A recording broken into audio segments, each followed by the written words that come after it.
Il y a un mot que tout le monde adore en ce moment, dont on parle beaucoup, c'est le mot synchronicité. Je connais plein de gens qui n'ont que ce mot à la bouche. Alors il se trouve que ce mot a été inventé par... C'est un mot complètement inventé par Carl Gustav Jung, grandissime psychologue, dont je suis un admirateur éperdu.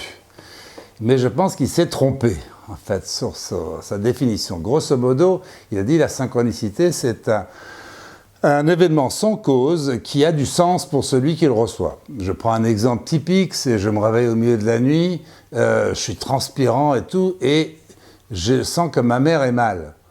Et je me dis, et j'apprends effectivement le lendemain que ce jour-là, ma mère a eu une attaque cardiaque, ou peut-être même malheureusement qu'elle est morte.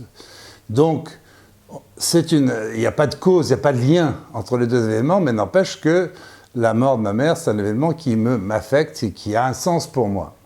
Eh bien, ça ne s'explique pas sur le plan humain. Beaucoup de gens essayent d'expliquer ça par de la télépathie. Vous savez, c'est la synchronicité téléphonique. J'appelle quelqu'un, puis comme par hasard, il est en train de m'appeler exactement en même temps. Donc, on dit que superbe, c'est une belle synchronicité.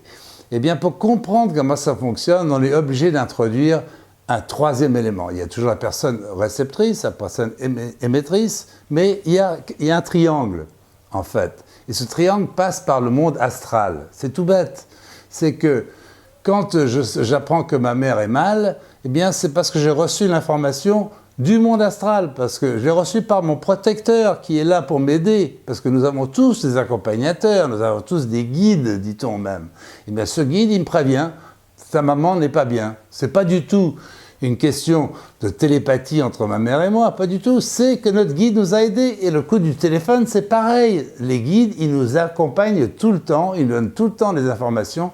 Le seul moyen de comprendre la synchronicité, c'est de faire intervenir le monde astral, c'est-à-dire qui est en dehors du monde physique dans lequel nous sommes, mais qui joue un rôle permanent dans nos vies, dont nous ne nous apercevons pas assez.